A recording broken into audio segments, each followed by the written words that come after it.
Welcome to the second quarter. Thank you so much for joining us. When we put together the slide deck this quarter, we tried to focus on what's changed since we presented our outlook for the year just 3 months ago. And of course, as we all know, the biggest difference is the return to market volatility. And whether you're a seasoned veteran or a novice investor, nobody likes volatility. It's unsettling for everyone. But we would submit to you that what we're experiencing now is very typical by historic standards. And to prove our point, here we have taken a look at the last 10 years of market trading activity, and you'll note that over that period, the average daily volatility has been 1.3%. Now, last year was a record low at 0.5%, but take a look here. The last 6 years have been below average. In other words, volatility has been extraordinarily low for years. And the reason being is central bankers have been very accommodative, driving interest rates to or near zero and forcing capital into risk assets. And now that central bankers led by the Federal Reserve are raising interest rates, volatility is naturally heightened. But again, just to a normal level, nothing extraordinary here. The other thing that's happened, of course, is we've experienced our first correction in some time. And here too, we believe we're experiencing a very typical garden variety correction. To prove our point here, the blue line shows the average correction going back to 1982. In terms of duration, you'll note from peak to trough, it's taken about 60 days, and the magnitude's been a little over 10%. The green line shows the market this time with the market peak on January 26th to right now. And yeah, it's been more volatile than average, but in terms of magnitude and depth, it's very typical so far. Now, this may prove to be a little deeper, a little longer, but again, we don't believe this is the onset of a bear market and something much more sinister. It's rather just a correction that we're going through. Now, there's reasons behind the market being nervous and trading off, and there have really been 3 primary reasons over the course of the past quarter. Number one, inflationary fears. This happened, at least initially, in the first week of February with some average hourly earnings release that trended up to 2.7%. Here, to give historic perspective, we're looking at average hourly earnings going back to the mid-80s. Note a couple of things. Number one, the gray bars are recessions. Number two, there's almost a ceiling at 4%. In other words, when average hourly earnings are accelerating up at a 4% clip, that means inflation and rates are at a level that's unsustainable, and you can see that 3 for 3, recession was imminent. The yellow bar ball indicates where we are right now, at about 2.5%. So yes, up off the floor, but not anywhere near something that's problematic. And again, what does this mean for rates? We've been saying this for some time. Here we show a yield curve. The gray line indicates where the yield curve is now. The sort of brick-colored one indicates where we think rates will finish the year, with the Fed raising rates 3 times and longer-term rates not going up much. But the punchline is at the headline right there.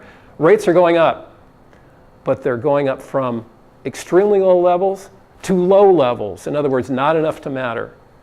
Yes, directionally up, but not at a problematic level. The second thing that caused markets concern was the spending package and what that meant for government debt. Here too, for perspective, we were taking a look historically at total government debt as a percent of GDP. Yeah, debt has gone up, but when it went up, it was 2008 to 2010. It went up from 60% of GDP to 100% of GDP in round numbers. And there we've stayed, even with this latest spending package, right around 100%, because as debt's gone up, so too has the economy. It's grown. In a relative sense, we're in the same spot. Now, the other issue that isn't portrayed here on the chart that's important is what percent of all government expenditures go to servicing debt? 5%, down from 12% in the mid-90s. So at this point, government debt, the ability to service it, is not problematic. It's nothing that's changed from last year, the year before, the year before. Longer term, it's an issue, certainly not 2018 or even 2019. Now, what has become a persistent issue for the markets over the last 5 or 6 weeks and continues to weigh on it is the specter of trade policies that would be protectionist and leading to a trade war, if you will. And there's 2 aspects to this. There's the financial, fundamental aspect and the psychological. Financially, it's not a big deal so far. Everything that's been announced isn't significant. $70 billion of goods coming from China have been targeted. To give some perspective, the tax cuts are $200 billion, the spending package is $100 billion, repatriation is $500 billion. It just financially isn't a big risk. What is a risk is the psychology, the uncertainty. Individuals as well as corporations don't like uncertainty. It's not clear where this will head. If you're a company that's engaged heavily in exports, you may sit on your hands and adopt a wait and see with respect to capital expenditures in the short term. But again, we believe that this is rhetoric, it's posturing. Everybody, we believe, understands that there's no winners in trade wars, that everybody loses. It's a loser's game. To prove our point that none of the major trading partners have any incentive to engage in this, we have a chart here that shows trade, both import and export, as a percent of the total economies of Mexico, Canada, Germany, China, and Japan. And notice a couple of things. First of all, it's a significant part of everybody's economy. Number two, all of those, it's a greater part of their economy than ours. In other words, for there to be a trade war, there has to be an accelerating tit for tat where the stakes get higher. And note that our trading partners have even less incentive than us to engage in these sort of practices. So again, we think this is going to be a short-term sort of issue of posturing, something that isn't going to have great financial impact on the markets longer term. What we hope will have financial impact on the markets is a return to fundamentals. We're excited that this week earnings season for the first quarter is going to start and investors can turn their attention from rumors in Washington, D.C. to actually corporate earnings and cash flows.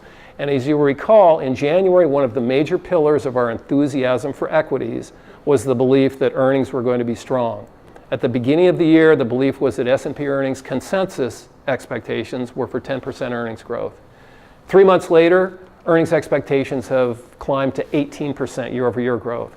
We're excited to see what happens. Obviously, this could be a great boost to equities from their depressed levels right now. We'll wait and see how that plays out. And finally, with respect to asset allocation, at the beginning of the year, we said that international equities offer value. We still believe that's true. Also, real assets, in other words, agricultural land, timberland, infrastructure. We've invested in that through the Versus Real Estate Fund. Here we've plotted risk reward on the Versus going back to 2001 versus stocks and bonds. And you'll note that Versus has experienced an equity-like return with bond-like risk. So at this stage in the cycle, we think it's timely. Obviously, this is an illiquid sort of investment, so there's a cap on how much we put in portfolios, but again, we think it's timely. So to wrap up, the volatility that we're experiencing, the correction that we're in the midst of, we think is nothing more than just that, a very typical sort of market action, something that's not a precursor to a bear market.